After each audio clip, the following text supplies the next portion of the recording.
용감한 토크쇼 직설 시작합니다. 정부가 전방위적인 물가 잡기에 나섰습니다.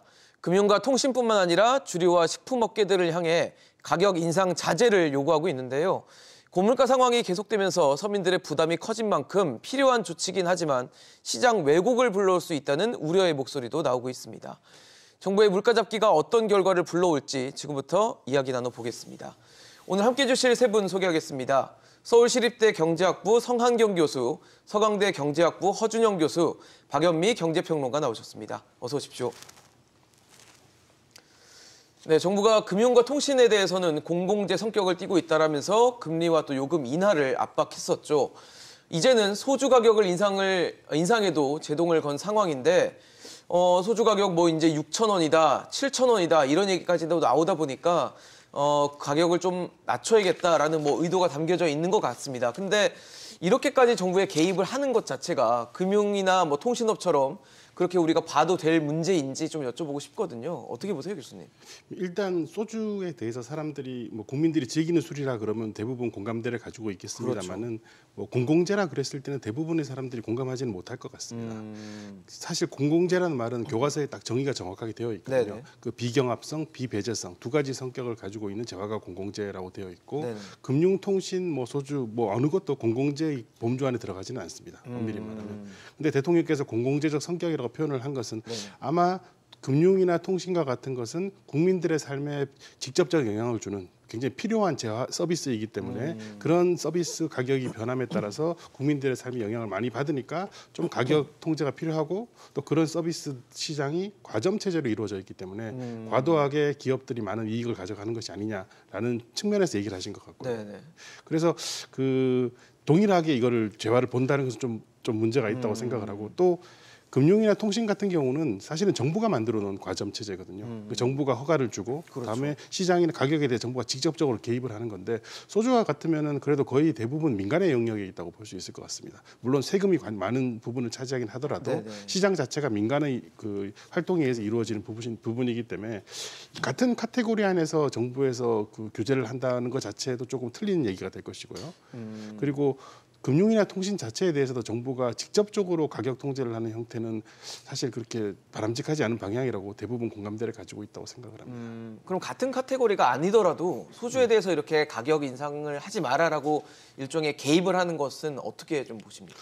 그 자체도 사실은 별로 바람직하지 않은 것 같고요. 가격 인상을 하고 안 하고 이 문제는 사실은 그런 재화의 특성에 의해서 결정이 되게 되어 있거든요. 이 재화 자체가 사람들이 정말로 필수적인 재화라 그러면은 가격을 올렸을 때 사람들이 그대로 그 높은 가격을 지불을 할 것인데 그다지 다른 옵션들이 많이 어베일러블하다 그러면은 네. 가격을 올렸을 때 굳이 소주를 마시지 않고라도 나는 다른 걸 마시겠다. 대체제를 사용할 수 있죠. 그래서 시장에서의 대체 가능성을 높이는 쪽으로 정부에서 노력을 한다든지 아니면 경쟁을 좀 치열하게 한다든지 이러한 시장 구조 자체에 영향을 줄 수 있는 쪽에 개입을 하는 것이 저는 바람직하지 직접 가격에 개입을 하는 것은 당장은 좋아 보이지만은 나중에 그걸 피해가기 위한 다른 방법들을 기업들은 찾아낼 것입니다. 예를 들어서 소주 병의 사이즈를 조정한다든지 아니면은 내용을 바꾼다든지 아무튼 이런 여러 가지 방법을 통해서 어떻게 하든 그 문제점을 회피하려고 그럴 것이기 때문에 결과적으로 정부에서 원하는 효과를 얻을 수 있다고는 저는 공감하기 힘들 것 같습니다. 다른 부작용이 나올 수도 있다라는 거겠네요. 허 교수님은 어떻게 보세요? 지금 상황에 대해서? 네, 저도 교수님 말씀 동감하고요. 사실은 이제 통신이랑 금융과 그러니까 은행 부분과 소주는 좀 다른 재화라고 생각합니다. 그래서 통신 특히 은행 같은 경우는 사실 저희가 IMF 때를 생각해 보면 구조조정 과정에서 엄청난 공적 자금이 들어갔었고 그게 결국 국민의 세금이고 그렇게 해서 그 은행권을 살린 데는 결국 은행권이 이제 저희 경제의 대동맥 같은 역할을 하기 때문에 그런 것이고요. 은행이 가지는 공공성이 있는 것이죠. 예를 들어서 통화 창출을 하는 역할도 은행이 일부분 하고 있는 거니까요. 그렇죠. 그리고 통신도 주재료인 주파수라는 게 공공성을 가지고 있고요. 또 최근에 재난문자 같은 거 오시는 거 보시면 이것이 공공성, 통신 자체가 공공성으로서의 통신 서비스가 어떤 기능을 갖고 있는 것 같습니다. 소주는 좀 다르죠. 소주는 그렇죠. 사실 이런 두 가지 어떤 특징적인 은행이나 통신 같은 산업들과는 좀 다른 산업이죠. 이런 부분에 대해서까지 가격을 통제한다는 것은 사실은 성한경 교수님도 지적은 해주셨습니다만 단기적으로 봤을 때는 이 주류 기업들의 수익성 악화를 통해서 경제 부작용을 줄 가능성도 크고요. 그리고 저희가 역사적인 사례를 보면 이렇게 가격을 언제까지나 누를 수는 없습니다. 어느 순간엔 가격이 다시 튀어 올라올 거고요. 가격이 튀어 올라왔을 때는 그 전에 반영이 안 됐던 가격 인상분까지 반영이 돼서 생각보다 더 높이 가격이 튀어오른 저희 역사적인 경험이 뭐 예를 들어서 MB 정부 때나 있거든요. 그래서 이런 것들을 보면 당장 뭐 가격 통제를 했을 때의 베네핏보다는 사실은 이게 중장기적으로 봤을 때의 손해가 저는 더 큰 일이라고 생각을 그런 피해들이 부작용이 있을 거라고 생각합니다. 평론가님도 같은 생각이십니까? 일단 경제적으로 보면 네. 두 선생님께서 말씀해주신 그런 부분이 충분히 납득이 가는데 네네. 이제 납득이 되는 거하고 공감이 가는 건 좀 다른 문제거든요. 그러니까 소주라는 주종이 가지고 있는 정서적인 특징 때문인데 우리가 뭐 사람의 그 희로애락에서 보통은 안 좋은 일이 있을 때, 힘들 때 저렴하게 즐기는 술이 소주다. 여기에 그래서 경제학 이외에 다분히 정치적이고 정무적인 감정이 좀 투영이 돼 있어요. 그러니까 아마 정부도 모르지 않을 겁니다. 주류의 최종 가격 결정권은 사실 주류 회사가 갖고 있는 게 아니거든요. 결국은 자영업자가 얼마에 파느냐, 각 식당 사장님들이 최종적으로 가격을 정하는 건데 예컨대 이래요. 소주가 한 병이 출고가 돼서 판매가 된다. 지금 한 6,000원, 5,000원을 받는다고 네네. 쳐보죠. 그러면 주세 포함해서 세금이 한 630원. 그렇네요. 그러니까 제조사에서 나가는 병당 가격은 한 550원 돈밖에 되지 않습니다. 유통 과정에 한 300원 정도 부가세 포함해서 얹게 되는 금액이 있고 식당에서 최종적으로 붙이는 금액을 생각을 하면 이게 중간에서 유통 과정에 붙는 돈이 훨씬 많거든요. 그러니까 제조사에서 이 출고 가격을 약간 올려서 내보낸다라고 해도 네. 이번에 값을 예정대로 올린다고 해도 한 550원? 그 안팎이 될 테니까 6,000원 기준으로 해도 소주회사 자체가 뭐 폭리를 취한다.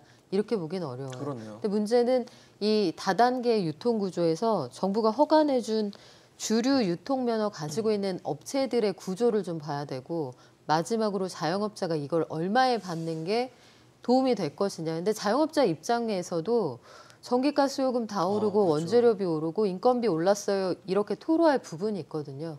그러니까 이 전 과정을 정부가 몰라서라기보다는 누군가 이 문제에 대해서 사실은 좀 그 탓할 대상이 좀 필요한데 명확하게 손에 잡히는 대상이 주류 업체인 거죠. 그걸 서로 모르지 않지만 이런 상황에서는 고통을 분담하는 최소한의 액션이 필요하다. 저는 그렇게 판단하는 것으로 보입니다. 그럼 결국 뭐 출고가 잡는다고 가격이 잡히지 않겠다라는 네. 생각이 좀 들거든요. 그렇죠. 그리고 출고가가 잡힌다고 해서 가격이 잡히진 않는데 네네. 정부가 이 부분을 타깃으로 삼는 건 네.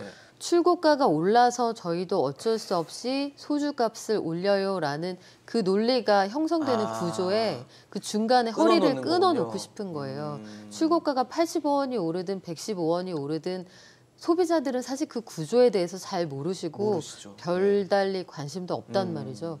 그런데 사장님들이 소주값이 왜 1,000원 올랐습니까? 물어봤을 때 출고가가 올라서 어쩔 수 없습니다. 이 구조를 만들지 않겠다. 적어도 상반기에는 이거는 불가능하다. 그런 사인을 시장이 주는 겁니다.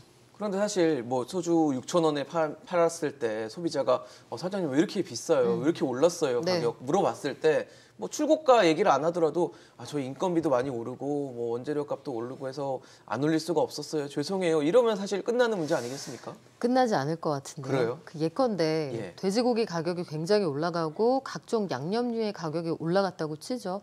제육볶음 같은 것들을 이 한상 차림으로 내놓는 자영업자가 네. 메뉴판에 8,000원 돼 있던 가격에 공을 하나 지우고 8,500원으로 새로 쓰는 건 굉장한 모험이에요. 그러니까 제육볶음의 대체재가 너무 많단 말이죠. 그리고 그 식당 아니라도 갈 수 있는 곳이 너무 많은데 내가 이 수많은 경쟁자 사이에서 500원을 올린다는 선택이 튀어 보일 수 있어요. 그리고 손님이 안 오게 될 수도 있네요. 그렇죠. 그런데 제가 아니라 공장에서 올려서 어쩔 수 없습니다. 전가할 대상이 존재하잖아요. 정부는 그 부분을 우려하고 있는 겁니다. 송 교수님 어떠세요? 어쨌든 출고가 잡는다고 소주 가격이 잡히지는 않을 것 같다는 생각이 드는데 그래도 지금 보면은 뭐 자영업자들이 어떻게 보면 출고가 이유를 댈 수 있는 그런 명분이 좀 사라질 수는 있겠다라는 말씀을 주신 거거든요.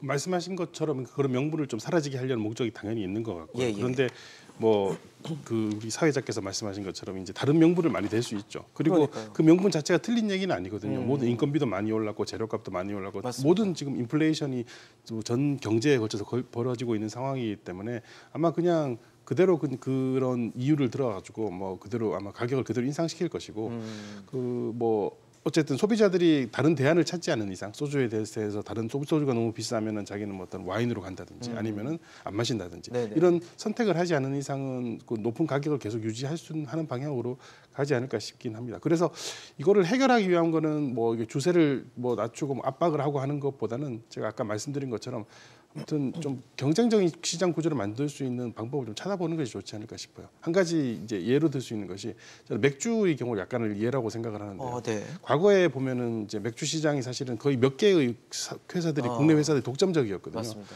수입도 잘 안 되고 있었고 또 국내에서 수제 맥주들도 만들기 힘든 상황이었는데 어느 시점부터는 이제 수입이 되기 시작했죠. 맞습니다. 국민들도 이제 해외 나가서 여행해 보니까 외국 맥주들이 맛있다는 걸 알게 되고 또 국내에서는 또 그거와 관련돼서 수제 맥주도 만들기 시작하고 이렇게 되니까 뭐 최근에 다시 가격을 올리긴 했습니다만 꽤 오랜 시간 동안 맥주 가격이 꽤 유지가 되었던 것 같아요.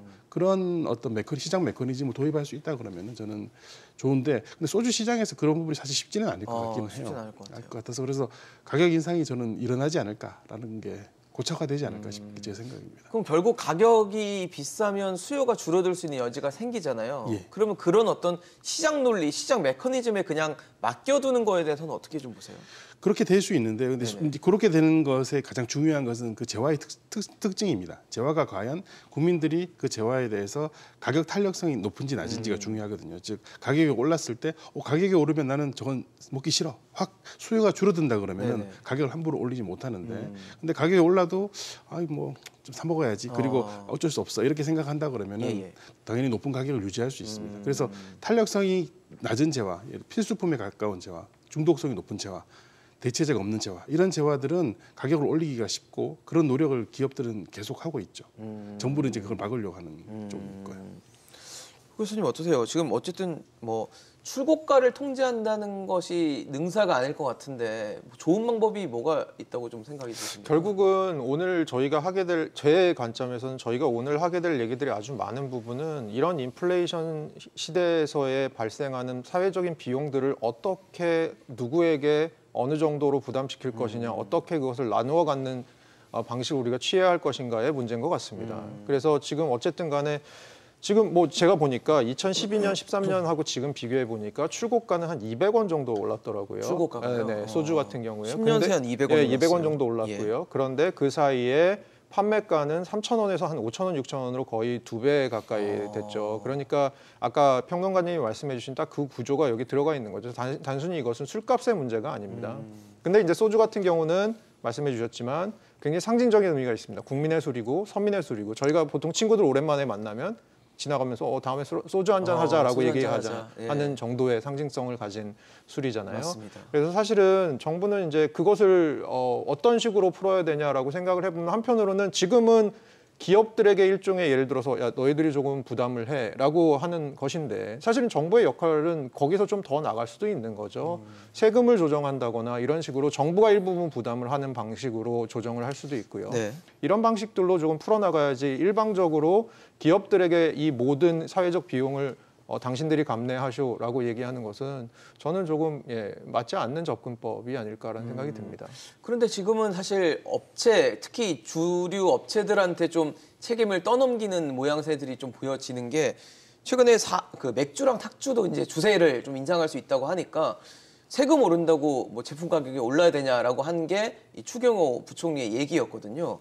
그러면은 세금 올려도 뭐 제품 가격은 올리지 마라라는 얘기로 들린다면 그게 결국은 주류업체한테 압박을 뭐 넣는 그런 발언 아니겠습니까? 네, 맞습니다. 그리고 이제 그 이면에는 사실 맥주랑 탁주와 소주 사이에 좀 차이가 있습니다. 세금을 매기는 방식. 네네. 네, 소주 같은 경우는 종가세라고 해서 가격이 변하면 그거에 따라서 세금이 자동적으로 올라가는 구조고요. 그다음에 맥주나 탁주 같은 경우는 종량세라고 해서 1리터짜리가 그대로 있으면 네네. 가격이 뭐 예를 들어 출고가가 변하더라도 세금 자체가 변하지 않습니다. 그거는 정부가 탄력적으로 세금을 바꾸지 않으면 예를 들어서 가격이 올라갈 때 세금을 바꾸지 않으면 맥주나 탁주에 상대적으로 이제 뭐 좀 혜택을 주는 게 꼴이 되게 되는 것이죠. 그래서 그런 측면에서 봤을 때 뭐 세금을 올리는 것도 뭐 한편으로는 맥주나 탁주에 대해서는 이해가 됩니다만 지금과 같은 그런 발언이 꼭 필요한 것이냐라는 측면에서 있을 때 조금 더 확대해 보면요, 저는 사실 그런 생각도 좀 약간 듭니다. 지금 현 정부가 들어올 때 기조가 여러 가지 기조가 정책 기조가 있었지만 경제 정책의 기조가 이전 정부와 다른 경제 정책 기조가 있다. 우리가 가진 경제 정책 기조라고 하는 것은 우리가 뭔가를 하겠다는 게 정부가 뭔가를 하겠다는 게 아니고 기업에게 인센티브를 줌으로써 기업이 반응하게 함으로써 시장 기능에 따라서 경제가 굴러가게 하겠다라는 큰 철학을 갖고 있었다고 저는 알고 있습니다. 그런데 지금 하는 어떤 그 행동들, 액션들은 정확히 그것에 반하는 것들이죠. 그런 부분들에 대해서 좀 생각을 해봐야 되는 거죠.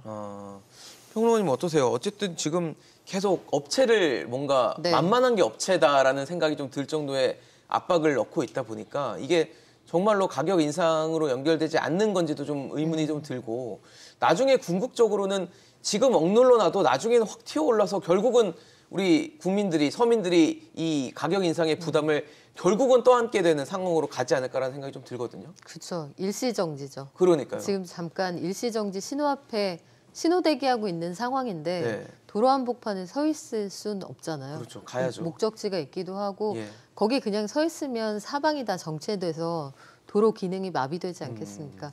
어쨌든 가기는 갈 건데 지금은 도로 구간이 너무 사정이 좋지 않으니까 노면 정보를 파악해 봤을 때 천천히 가든지 나눠서 가든지 일단 정지했다 가든지 그렇게 해라.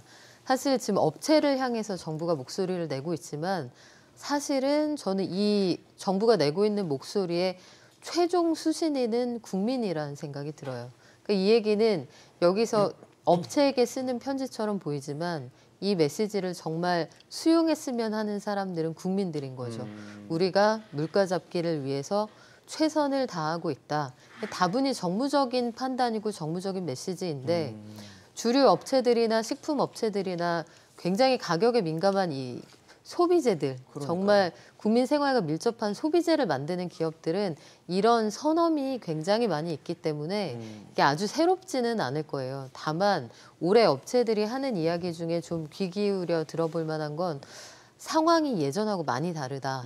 그러니까 매년 업체들이라고 뭐 순수하게 오른 것만 인상을 했겠습니까? 편승해서 올릴 때도 있었고 각자 어느 정도의 기싸움, 눈치 싸움이 있었을 텐데 올해는 상황이 좀 다르긴 다르다는 거예요. 환율이나 인건비나 전반적인 물가가 많이 올랐다는 고충을 토로하는데 네.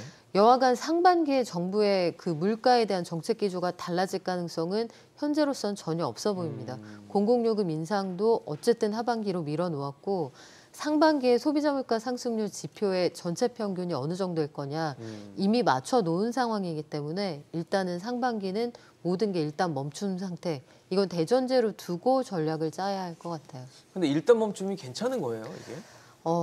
어쩔 수 없는 고육책이죠. 고육책이에요. 그러니까 정부가 보기에는 물가가 많이 오른다는 건 결국 그 원래는 경제 상황이 좋을 때 보통 물가가 올라가잖아요. 그렇죠. 사람들이 느끼는 경기 상황은 좋지 않은데 물가가 오르니까 작년부터 계속 나왔던 얘기가 SA 공포, 스태그플레이션 아니냐 이런 얘기 아닙니까? 그렇죠. 그래서 국민들이 느끼고 있는 체감되는 공포 이런 것들을 좀 줄여주려면 정부로서도 나름대로 정책 수단이 필요한데 이 정책에서 누가 잘못하고 있느냐 그 누군가가 나와줘야 하는 그런 시점으로 정부는 보고 있는 거죠.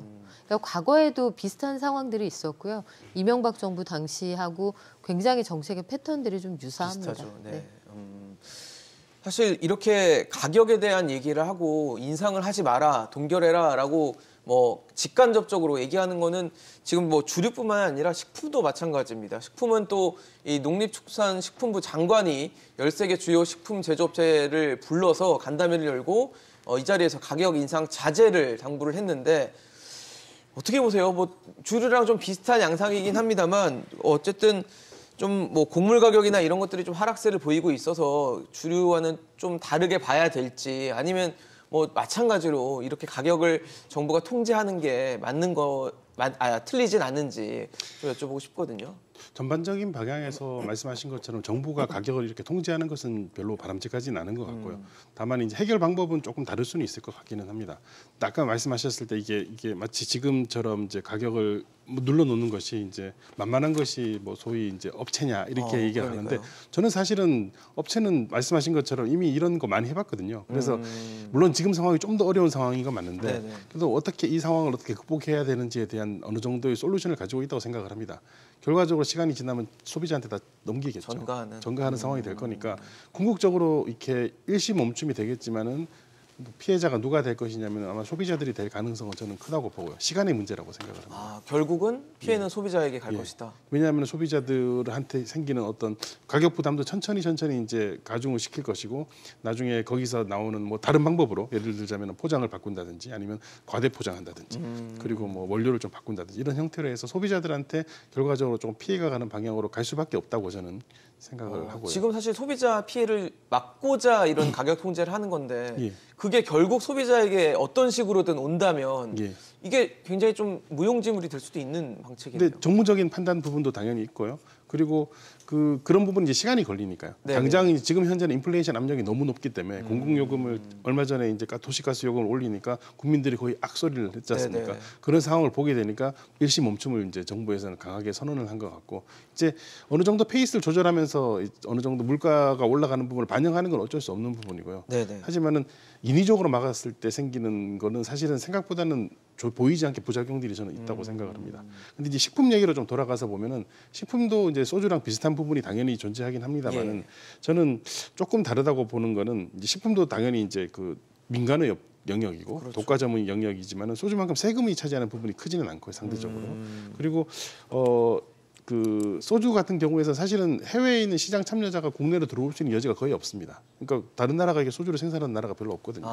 그런데 뭐 식품 같은 경우는 뭐 해외에서 충분히 우리나라에 들어올 수 있는 여지도 많이 있고요. 그렇게 되는 경우에 뭐 국내 시장 자체를 뭐 어떻게 국내 업체를 가지고 이렇게 뭐 조정을 하고 하는 건 힘들겠지만은 해외 투자를 많이 받아들여 가지고 해외에서 외국인 투자를 많이 받아들여서 국내 식품 시장 자체를 좀 경쟁적으로 만들어주는 노력을 좀 하는 게 저는 필요하다고 생각합니다. 당연히 이제 이게 단기적으로 나타나는 효과는 없을 겁니다. 시간이 걸리는 문제이고 오랜 뭐 여러 가지 조치가 필요한 일이 하지만은 그러더라도 기본적으로 시장 구조를 그렇게 만들어 놓는다 그러면은 나중에 또 시간이 지나서 정부에서 뭐 가격을 낮추라고 압박을 한다든지 이런 좀 정근대적인 방식을 쓰지 않고도 시장 가격이 유지될 수 있는 여지가 있을 것 같고 제가 아까 예로 드린 약간 그 맥주 같은 경우가 어느 정도의 그런 사례가 되지 않을까 싶은 생각을 수입 맥주 들어오고 뭐 수제 맥주 들어오고 이렇게 경쟁을 만드는 것이 식품업계에도 좀 보여줘야 된다는 말씀이시죠? 그런 부분에서 할 수 있고 또 해외 식품을 직접 가져올 수도 있고요. 아니면은 해외 식품 회사들이 국내에 투자를 해서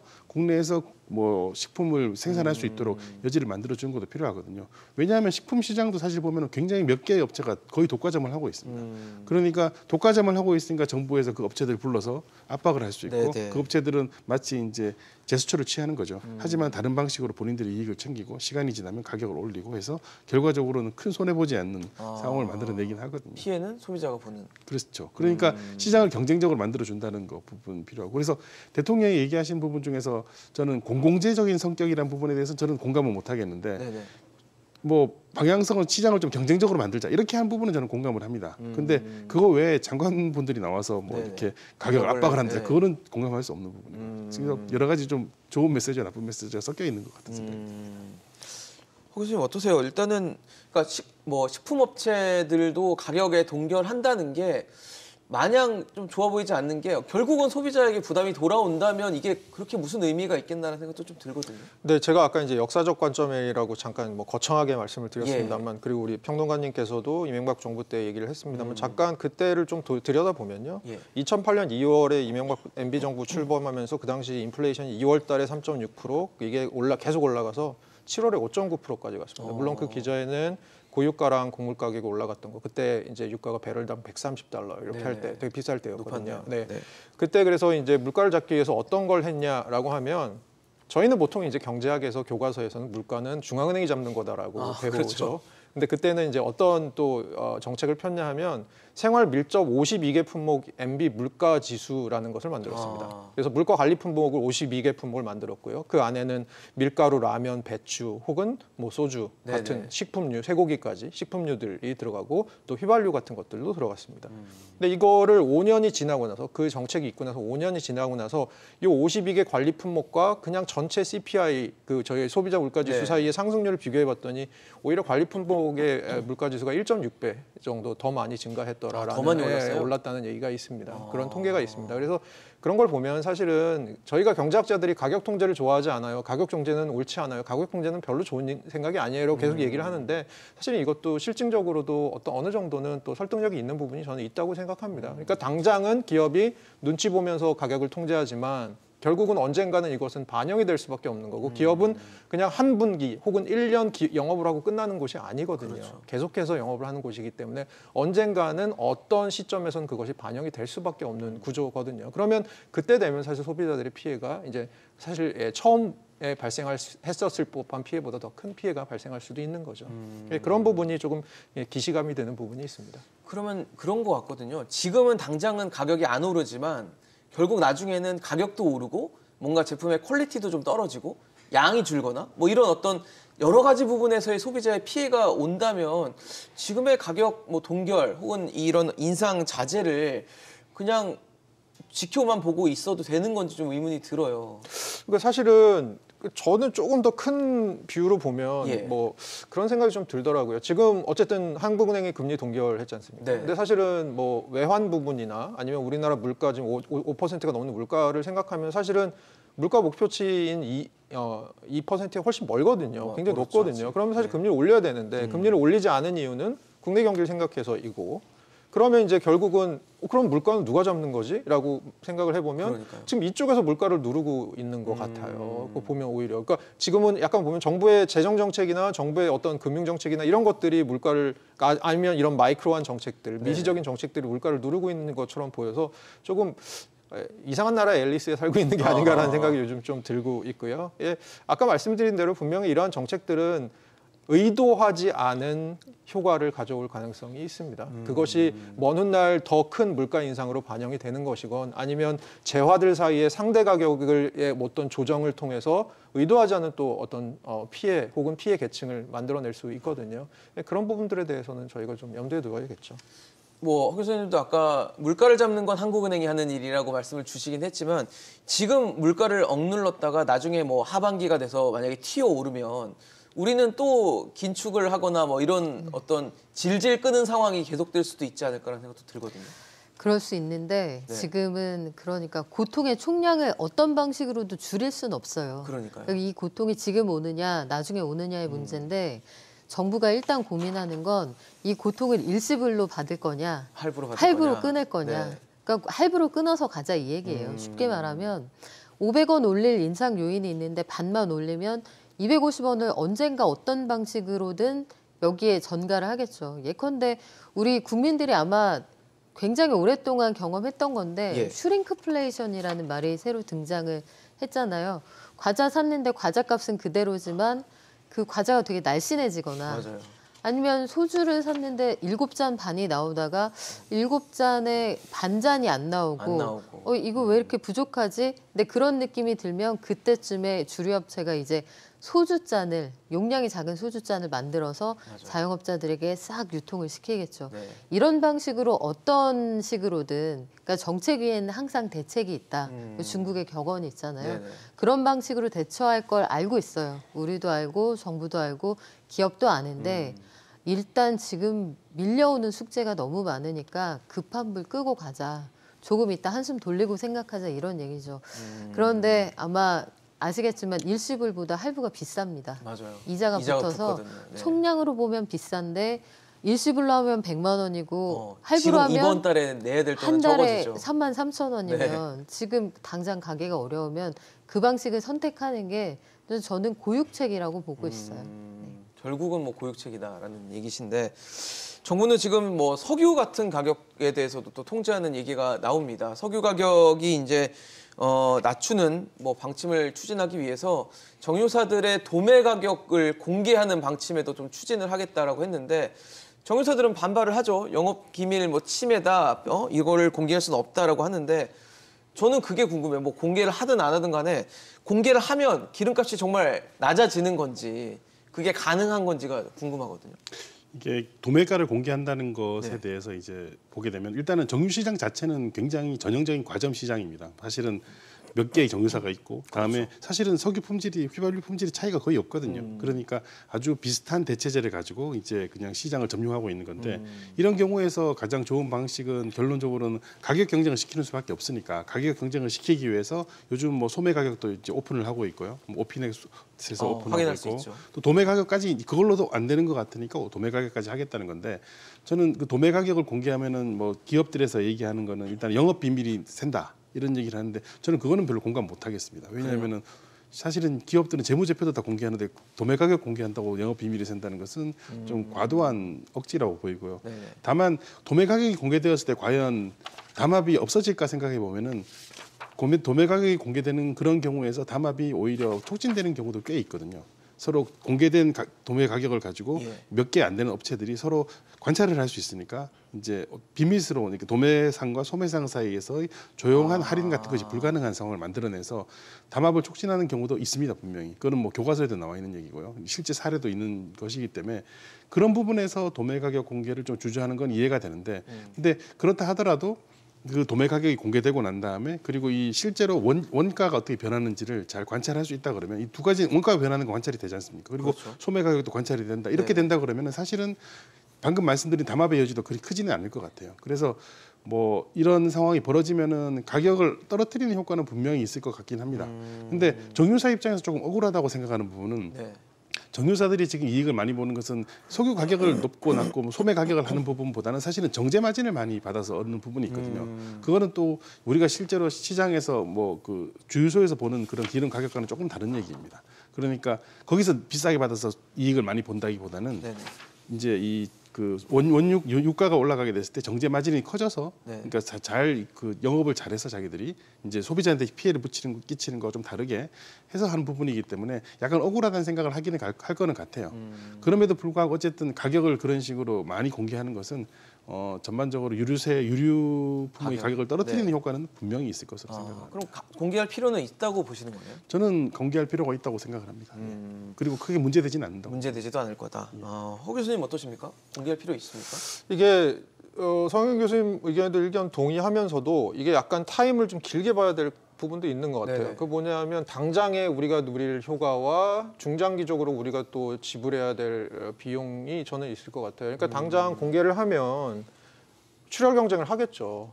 그러니까 출혈 경쟁해서 거의 마진을 남기지 않는 주유소들도 생길 거고 그러면 그 주유소들이 결국 이제 다른 주유소들의 이제 그 어떤 영업을 굉장히 힘들게 하면서 조금 더 잘 되겠죠. 그렇죠. 네. 손님들이 몰리겠죠. 네, 몰리겠죠. 네. 근데 지금 이제 주유소가 전국적으로 감소 추세입니다.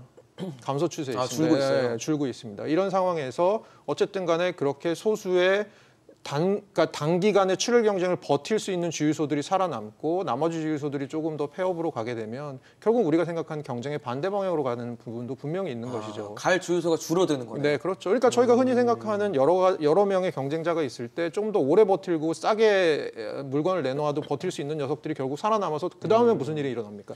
얘네들이 가격이 올리죠. 오르는 거죠. 네. 이런 일이 벌어질 수도 있는 거죠. 그런 부분도 생각을 해야 되는 거죠. 그럼 안 하는 게 나을까요?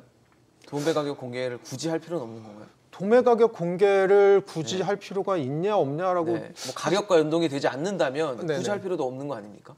뭐 저는 이 방법 말고 다른 방법을 생각하는 것도 충분히 있을 텐데 지금 전반적으로 오늘 나온 얘기들의 이제 관료하는 흐름을 보면 네네. 결국 처음에 나왔던 소주 가격이나 예. 그다음 식품 나왔던 가격도. 식품 가격, 예. 지금 나오는 뭐 기름 기름, 네. 가격 같은 것들 전체적으로 기업이 뭔가를 너네들은 지금 초과 이윤이나 딴 사람들 다 고통받고 있는데 너희들은 뭔가를 누리고 있으니까 너희들 그거 조금 뱉어내라고 하는 식의 기업의 팔비틀기처럼 저는 약간 보입니다. 그래서 이런 식으로 일방적으로 기업에게 모든 것을 강요하는 것이 과연 옳은 것인가에 대한 생각이 계속해서 드는 거죠.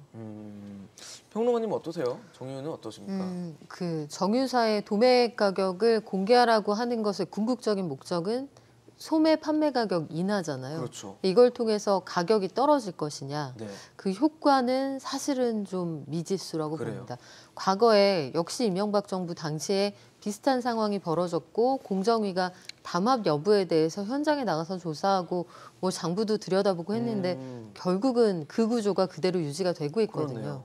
그래서 이걸 통해서 소비자 가격이 내려간다. 실제로 그 폭리를 취하는 부분이 있어서 이게 시정이 된다라면 의미가 있는 조치이겠지만 이게 일을 크게 벌이고 주목도를 높이고 기업들과의 신경전을 벌이는 데 반해서 국민적 후생이 크게 올라가지는 않더라고요. 그 또 한 가지 우려되는 부분은 뭐냐면 전국에 지금 자영업자들이 운영하는 주유소가 대략 80%, 네.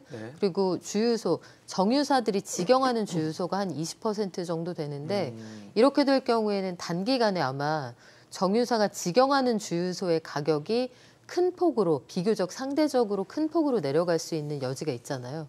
그러니까 이들은 자금력이 있기 때문에 그걸 떠안고 단기간에 내렸다가 이쪽이 시발점이 돼서 더 거세게 올라갈 가능성도 있고 아마 지방에 그 차량 운행이 많지 않아서 정유사 기름을 많이 사다 쓰지 않는 작은 주유소의 경우에는 원가가 공개됐을 때 아니 그렇게 싸게 기름을 받고 있었단 말이야 하면서 타사하고 비교할 때 우리가 너무 싸게 팔았네 이런 회사도 분명히 있을 수가 있어요. 정유사 입장에서는 그러면 우리도 저 정도로 올려서 받아야겠네라고 마음을 먹을 여지도 있고 네. 이게 정유사들이 기름을 판매하는 구조가 좀 희한합니다. 일단 물량을 주고 나서요. 네. 정산을 한두 달 있다가 뒤에 하더라고요. 그러니까 정해진 가격의 물량이 오고 가는 게 아니라 주유소가 기름 좀 넣어주세요 하면 그 탱크에다가 기름을 일단 갖다 넣고 네. 일정 금액만 선불을 한 다음에 최종 가격은 한두 달 있다 정해서 더 내던지 덜 내던지 이런 구조로 돼 있어요. 시차가 있군요, 이게. 그러니까 주유소 입장에서는 지금 내가 받아오는 기름이 얼마짜리인지를 모르고 파는 겁니다. 그러니까 이 구조가 정유사들은 이게 원래 주유소들이 원해서 그랬어요. 국제유가가 하도 변하니까 네네. 이들이 원해서 만든 가격 구조예요라고 하는데 사실은 이게 이 구조가 결국은 유류세 같은 것들을 내려도 혹시 정산 추가로 해야 될지 모르니까 당장 소비자 가격에 반영을 못하게 한 허들이 되기도 하거든요. 그러니까 왜 이런 구조를 유지해야 되는지 그렇네요. 정유사들 데려다 놓고 말고요. 정유사들하고 이 화력이 현저하게 차이나는 자영업 주유소 사장들과의 대화를 통해서 이 구조가 당신들의 가격 결정에 어떤 영향을 미치느냐. 그러니까 최종적으로 그 판매가를 정하는 당신들 입장은 뭐냐. 요거부터 좀 들여다보는 게 그러겠네요. 순서가 아닐까 싶습니다. 모르겠네요. 무작정 뭐 도매 가격 공개하라는 게 문제가 아니라 가격 구조에 대한 분석이나 또 시장의 얘기부터 좀 들어야 되지 않을까라는 생각이 드는데 지금 전체적으로 그런 것 같습니다. 뭐 주류 또 식품 뭐 유가 그러니까 기름값까지 같이 해서 좀 정부가 통제를 하겠다, 관리를 하겠다라는 게 좀 직간접적으로 좀 보여지는데 우리가 왜 관리 물가라고 있잖아요. 정부가 직간접적으로 가격 결정에 좀 영향을 미치는 품목들을 정리한 뭐 가격 변동을 측정한 지표라고 볼 수 있는데 앞서 뭐 두 분이 말씀 주셨던 뭐 이명박 정부 시절에 52개 항목을 관리했던 것들도 오히려 전체적인 물가 상승률보다 더 크게 나타났다고 하니까 이런 관리 품목 상승률에 대한 고민 좀 필요하지 않을까 싶거든요. 실제로 1월에도 관리 품목 상승률이 전체 평균보다 더 높았습니다. 그게 1월에 5.8%가 나왔고요. 네네. 그게 소비자 물가가 5.2%였으니까 그러니까요. 웃돌았네요. 높게 나왔는데 그 나왔던 가장 큰 이유는 이제 전기료와 도시가스 가격이 크게 상승했기 때문입니다. 그래서 1월에 공공부문의 관리 물가 기여도가 각각 전기료와 도시가스가 2.38% 포인트와 2.15% 포인트거든요. 두 개를 합하면은 사실은 거의 관리 물가 상승률의 대부분을 차지할 정도로 큰 부분이 되었기 때문에 이제 많이 올랐고요. 그래서 이제 정부에서 화들짝 놀라서 이제 공공요금 동결을 이제 선언하고 하반기로 늦추는 상황이 됐는데 아마 이것도 뭐 하반기로 늦춘 것이지 계속 누를 수는 없는 것이고 네네. 또 이번에 이렇게 올리게 된 이유도 사실은 지난 몇 년간 너무 눌러왔었거든요. 사실은 지난 한 1, 2년간에서 저 에너지 가격이 많이 상승을 했습니다. 천연가스 같은 경우도 뭐 우크라이나 전쟁 전에부터도 네네. 계속 굉장히 빠르게 상승하고 있었는데 그런 게 전혀 반영이 안 된 상황이 있다가 그런 압력을 버티지 못하고 이제 기업들이 이제는 뭐 더 이상 채권을 발행할 수 없는 상황까지 가게 되니까 이제 가격을 올리게 되는 상황이 됐는데 너무 많이 올린 것처럼 보인 거죠, 소비자 입장에서는. 그러니까 이제 다시 그걸 낮추고 하는 형태로 가게 되는데요.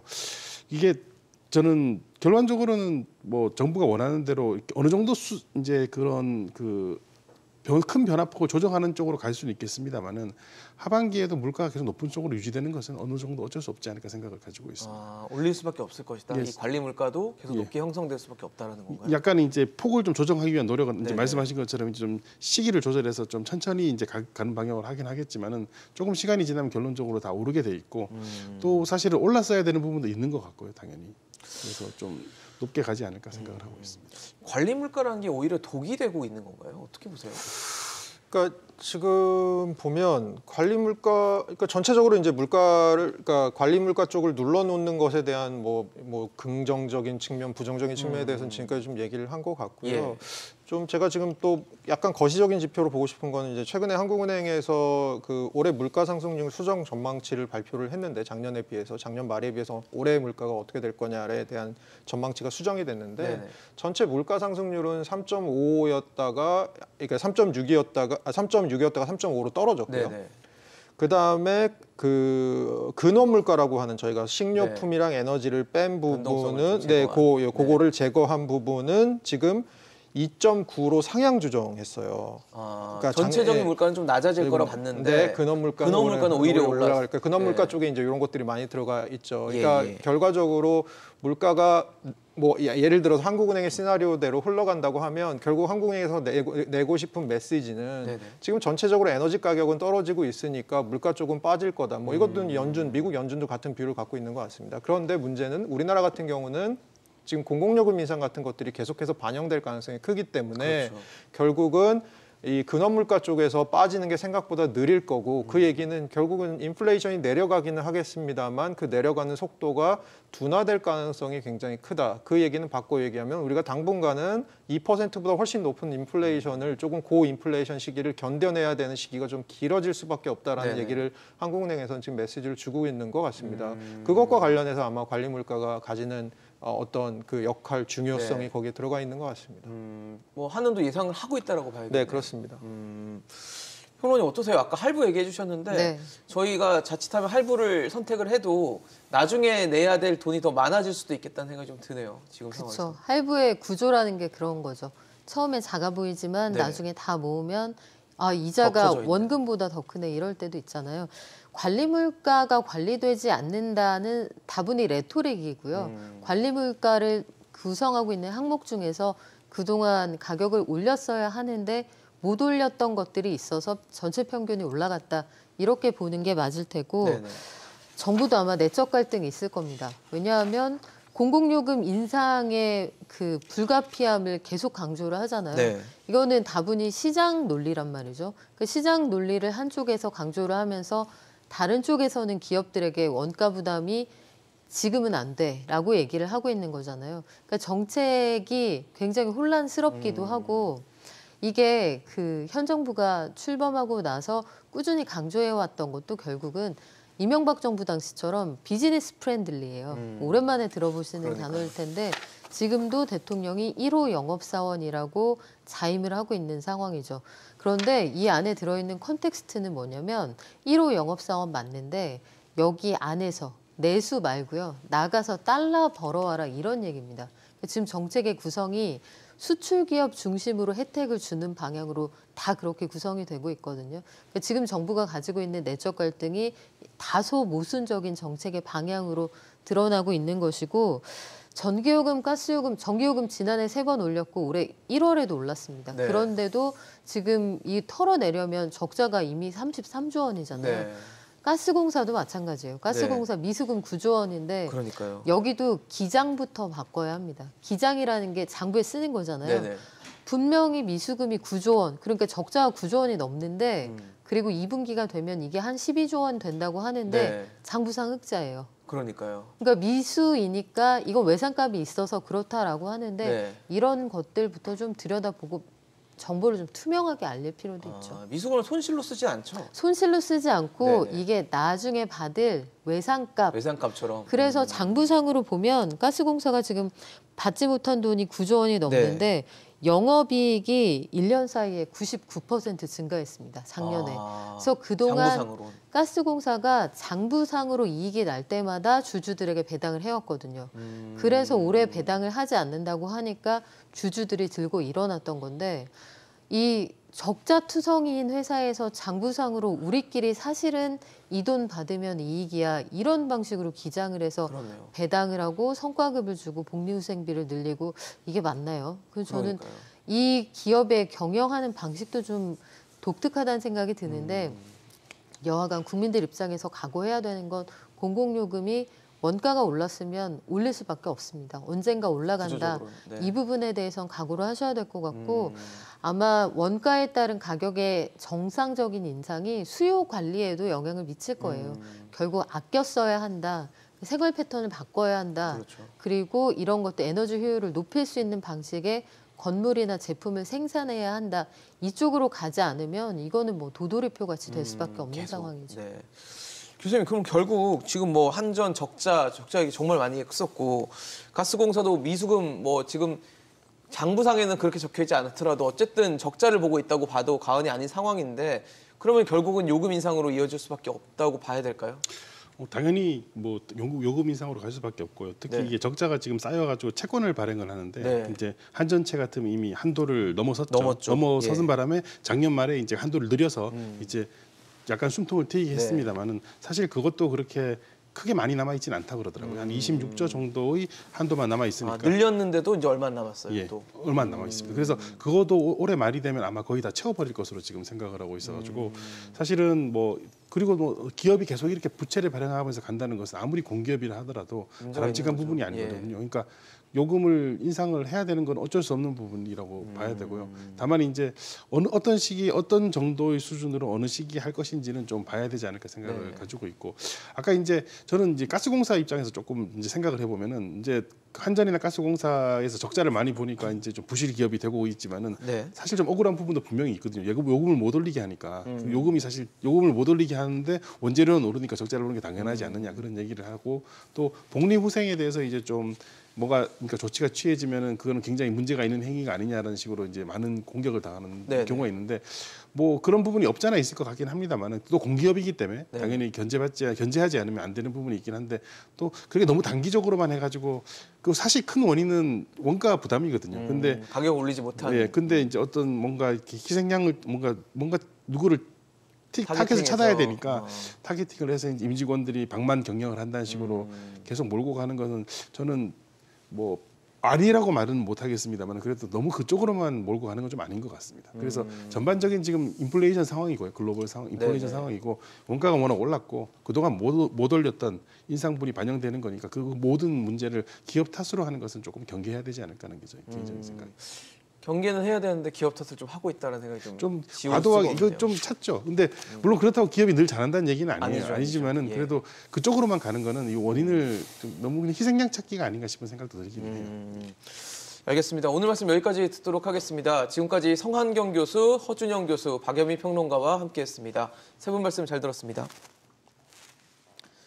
정부 압박에 주류업계와 식품업계가 일제히 가격 동결을 선언했습니다. 가격이 오르지 않는다는 것은 지금 당장은 반갑긴 하지만 이 가격 인상 요인이 있지만 당분간 인상하지 않겠다라는 업체들의 말은 곧 머지않아 가격을 올리겠다라는 예고로 들립니다. 문제는 이번에 가격을 억누른 만큼 다음에 튀어오르지 않을까 하는 겁니다. 정부의 전방위적인 압박이 오히려 서민 경제를 흔들 수도 있는 만큼 억누르기식 가격 동결이 아닌 장기적인 물가 안전 대책이 필요해 보입니다. 오늘 용감한 토크쇼 직설 여기까지입니다. 함께해 주신 여러분 고맙습니다.